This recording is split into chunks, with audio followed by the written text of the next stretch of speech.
चंद्रयान ने पूरा किया मिशन का सबसे मुश्किल काम। चांद को ऐसे लगाया गले के देखकर चीन और पाकिस्तान तो छोड़ो, नासा भी हुआ हैरान। लेकिन मिशन के अगले चरण होने वाले हैं और भी ज्यादा खौफनाक। तो क्या -200 डिग्री टेम्परेचर का टॉर्चर झेल पाएगा इसरो का ये अंतरिक्ष यान?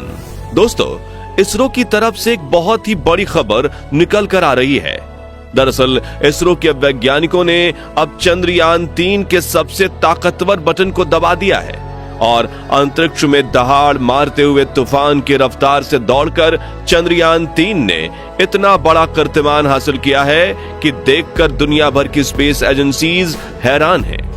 लेकिन अपनी इस उपलब्धि की खुशी मनाने के बजाय इसरो के वैज्ञानिक और ज्यादा टेंशन में आ चुके हैं, क्योंकि यह मिशन जैसे जैसे आगे बढ़ रहा है वैसे वैसे बाहुबली चंद्रयान की राह में नए नए संकट उभर कर सामने आ रहे हैं। तो आखिर चंद्रयान ने अपने मिशन के किस पड़ाव पर कामयाबी हासिल की है और इस मून मिशन से जुड़े कौन से संकट हैं जिनके बारे में सुनकर दुनिया भर के वैज्ञानिकों के बीच हड़कंप मच गया है? जानने के लिए वीडियो को अंत तक जरूर देखिए। दोस्तों, 1 अगस्त के दिन रात 12 बजे से 1 बजे के बीच बेंगलुरु में स्थित इसरो के हेडक्वार्टर में सबकी सांसें थमी हुई थीं, क्योंकि उस वक्त इसरो के वैज्ञानिक चंद्रयान 3 के इंजन को ऑन करके इसे पृथ्वी की गुरुत्वाकर्षण सीमा से बाहर धकेलते हुए चांद की तरफ जाने वाली ट्रांसल्यूनर ऑर्बिट में भेजने वाले थे। इसी दिन रात के करीब 12:15 पर वैज्ञानिकों ने पूरे 26 मिनट तक बटन दबाकर चंद्रयान के इंजन को ऑन किया और इसे 228 किलोमीटर इंटू 3,69,328 किलोमीटर की ऑर्बिट में धकेल दिया, जिसकी जानकारी देते हुए इंडियन स्पेस रिसर्च ऑर्गेनाइजेशन ने बताया कि हमने मिशन के इस सबसे मुश्किल चरण को सफलतापूर्वक पार कर लिया है और स्पेसक्राफ्ट बिल्कुल सही सलामत है। अब इसी ऑर्बिट में 5 दिनों तक सफर करने के बाद चंद्रयान 3 मून के स्फीयर ऑफ इन्फ्लुएंस में पहुंचेगा, जहां से हम इसे चांद के गुरुत्वाकर्षण सीमा में धकेल देंगे और ये इस मिशन का सबसे क्रूशियल यानी महत्वपूर्ण मैन्यूवर होगा। ऐसा इसलिए क्योंकि अगर तय की हुई जगह पर चंद्रयान 3 सही तरीके से चांद की कक्षा में एंटर नहीं हुआ तो ये चांद का बड़ा चक्कर लगाते हुए धरती की कक्षा में वापस आ जाएगा और इसका ईंधन भी खत्म हो जाएगा, जिससे ये मिशन वहीं का वहीं फेल हो सकता है। लेकिन अब इसरो की तरफ से एक ऐसी खुशखबरी निकल कर आ रही है जिसे सुनकर नासा और चीन दंग रह गए हैं। जी हाँ दोस्तों, इसरो ने चंद्रयान 3 मिशन के इस मुश्किल पड़ाव यानी लूनर ऑर्बिट इंसर्शन की प्रक्रिया को सफलतापूर्वक पूरा कर लिया है और अब हमारे चंद्रयान ने बड़े ही गर्व के साथ चांद की कक्षा में एंट्री ले ली है। ल्यूनर ऑर्बिटर इंसर्शन की इस प्रक्रिया को करने के लिए इसरो ने सबसे पहले सीधा चांद की तरफ 40,400 किलोमीटर की रफ्तार से बढ़ रहे चंद्रयान 3 को अपने मिशन पॉइंट पर पहुंचने से ठीक पहले धीरे धीरे धीमा किया था। अब आप सोच रहे होंगे कि चंद्रयान 3 किसी सड़क पर तो नहीं चल रहा जो इसमें ब्रेक लगा पाएंगे, तो आखिर इसरो ने इसकी रफ्तार को कैसे कम किया? तो बता दें कि किसी स्पेस क्राफ्ट के रफ्तार को बढ़ाने या घटाने के लिए इसमें लगे इंजन का ही इस्तेमाल किया जाता है। जैसे कि अगर रफ्तार बढ़ानी हो तो पीछे की तरफ लगे पावरफुल इंजन को ऑन किया जाता है जो इसे आगे की तरफ पुश करते हैं, और जब रफ्तार घटानी हो तो इसके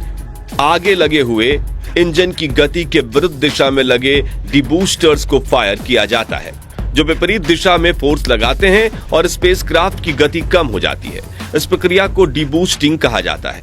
जिसके जरिए इसरो ने चंद्रयान 3 की रफ्तार 10.3 किलोमीटर प्रति सेकंड से घटाकर 1 से 2.38 किलोमीटर प्रति सेकंड के बीच कर दी। जिसके बाद आता है इस मिशन का अगला पड़ाव, जिसमें चंद्रयान 3 को पूरा 180 डिग्री घुमाकर इसे चांद की कक्षा में धकेला जाना था, जिसके लिए मून ऑर्बिट के पेरिलियन पॉइंट को चुना गया था। अब आप कहेंगे कि ये पेरिलियन पॉइंट क्या है, तो ध्यान से सुनिएगा। पेरिलियन पॉइंट चांद की कक्षा का वो पॉइंट है जहां स्पेसक्राफ्ट और चांद की सतह का डिस्टेंस सबसे कम होता है। वहीं एपोलियन चांद की ऑर्बिट का वो पॉइंट है जहां से सतह का डिस्टेंस काफी ज्यादा होता है। आसान शब्दों में चंद्रयान 3 की अंडाकार कक्षा का सबसे नजदीकी पॉइंट यानी पेरिलियन और सबसे दूर वाला पॉइंट यानी एपोलियन। तो अब चंद्रयान 3 की रफ्तार भी कम हो चुकी थी और ये अपनी तय की गई जगह यानी पेरिलियन पॉइंट के पास भी पहुंच चुका था। तब इसरो के वैज्ञानिकों ने असली बटन दबाया और इसके इंजन को ऑन करके इसे घुमाते हुए ऐसा धक्का दिया कि ये चांद की कक्षा की तरफ बढ़ने लगा और सही रफ्तार एवं एंगल होने की वजह से चांद के गुरुत्वाकर्षण ने इसे पकड़ लिया और अपनी कक्षा में स्थापित कर दिया। अब इस मिशन के अगले चरण की बात करें तो चंद्रयान 3 अगले 13 दिनों तक इसी तरह चांद की कक्षा में कुल 5 चक्कर लगाएगा और इसरो के वैज्ञानिक समय समय पर इसके इंजन को ऑन करके इसकी कक्षा को घटाते रहेंगे। इसरो के प्री डिजाइन प्लान के मुताबिक 6 अगस्त के दिन चंद्रयान 3 का इंजन ऑन करके इसे चांद की दूसरी कक्षा में और 9 अगस्त के दिन ये चांद की तीसरी कक्षा में प्रवेश करेगा। फिर 14 अगस्त के दिन वैज्ञानिक इसके इंजन को ऑन करके इसे चांद की चौथी कक्षा में डालेंगे, जिसके 2 दिन बाद 16 अगस्त के दिन इसे चांद की 5वीं और आखिरी यानी कि 100 × 100 किलोमीटर की कक्षा में डाला जाएगा और यहीं पर चंद्रयान 3 प्रपल्शन मॉड्यूल का सफर खत्म हो जाएगा। जी हाँ, आपने सही सुना, क्योंकि इसी कक्षा में गोल गोल घूमने के दौरान चंद्रयान 3 के प्रपल्शन मॉड्यूल और लैंडर मॉड्यूलर एक दूसरे से अलग हो जाएंगे और यहां से विक्रम लैंडर को अपने मिशन के आखिरी और सबसे मुश्किल पड़ाव के लिए अकेले आगे बढ़ना होगा, जिसके लिए 20 अगस्त के दिन इसे चांद की 100 किलोमीटर × 30 किलोमीटर की कक्षा में धकेल दिया जाएगा, जहां घूमते हुए यह अपनी लैंडिंग साइट का दौरा करेगा और धीरे धीरे डीबूस्टर इंजन की मदद से अपनी रफ्तार को कम करेगा और फिर 23 अगस्त के दिन यह चांद की सतह पर नीचे जाने के लिए रवाना होगा और शाम 5:47 पर यह चांद पर कदम रखेगा। लेकिन दोस्तों, यहां हम आपको जितनी आसानी से यह प्रोसेस समझा रहे हैं, असल में ये उतनी आसान बिल्कुल भी नहीं है, बल्कि मिशन के हर पड़ाव को पार करने की प्रक्रिया में इसरो के वैज्ञानिकों के तो पसीने छूट जाते हैं और लैंडिंग के आखिरी 15 मिनट तो इतने ज्यादा खौफनाक होने वाले हैं कि उनके बारे में सुनकर आपका भी गला सूख जाएगा। तो जैसा कि आप जानते हैं कि आज से 4 साल पहले हुआ चंद्रयान 2 मिशन लॉन्च के बाद पूरे 48 दिनों तक अपने मिशन के सभी पड़ाव को बिल्कुल सही तरीके से पार कर रहा था, लेकिन लैंडिंग के आखिरी 15 मिनटों में इसरो का चंद्रयान 2 से कनेक्शन टूट गया था, जिससे भारत की आंखों का तारा तेजी से चांद पर गिरकर बिखर गया था और चंद्रयान 3 के विक्रम लैंडर को भी लैंडिंग के दौरान काफी संकटों का सामना करना पड़ सकता है। सबसे पहले तो चांद के दक्षिणी ध्रुव के पास उतरते ही चंद्रयान 3 के विक्रम लैंडर, प्रज्ञान रोवर और लैंडर पर लगे सभी उपकरणों को -200 डिग्री के तापमान से गुजरना पड़ेगा। जी हाँ, चांद पर दिन और रात 12-12 घंटे के नहीं बल्कि 14 दिनों के होते हैं, यानी कि जब चांद के एक हिस्से में 14 दिनों के लिए सनराइज होता है तो वहीं दूसरे हिस्से में काला अंधेरा छाया रहता है और चांद पर दिन के दौरान तापमान 120 डिग्री सेल्सियस तक पहुंच जाता है, जबकि रात वाले इलाके का तापमान -230 डिग्री सेल्सियस तक पहुंच सकता है।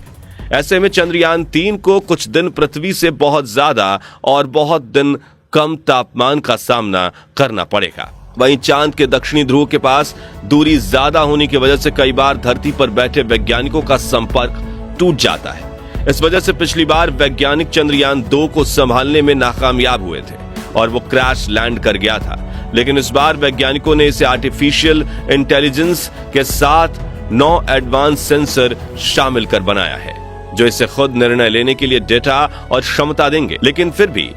आखिरी के 15 मिनट में इसकी रफ्तार 3 से 7 किलोमीटर प्रति घंटे नहीं लाई गई तो फिर ये आउट ऑफ कंट्रोल हो सकता है, जो ये चांद की सतह से एकाएक टकराकर तबाह भी हो जाएगा और मिशन पर पानी फिर सकता है। इसलिए इसरो के वैज्ञानिक को हर पल इसकी रफ्तार पर कड़ी नजर बनाए रखनी होगी। हालांकि चंद्रयान 2 मिशन के दौरान हुई भूलों से सीखकर इसरो के वैज्ञानिकों ने चंद्रयान 3 के लैंडर को इतना एडवांस बना दिया है कि इस बार गलती की कोई गुंजाइश नहीं है। लेकिन आखिरी के 15 मिनट वैज्ञानिकों के इम्तिहान की घड़ी होगी और हम दुआ करते हैं कि इस बार चंद्रयान मिशन 100% सफल हो जाए। तो दोस्तों, अगर आप भी चाहते हैं कि चंद्रयान 3 हर मुश्किल पड़ाव को पार करके चांद को अपनी मुट्ठी में कर ले, तो हमेशा की तरह कमेंट बॉक्स में इसरो के लिए अपनी दुआएं बरसाइए और वीडियो पसंद आया हो तो इसे लाइक और शेयर जरूर कीजिए। साथ ही ऐसे इंफॉर्मेटिव वीडियोस देखते रहने के लिए हमारे चैनल को सब्सक्राइब और फेसबुक पेज को फॉलो जरूर करें। धन्यवाद।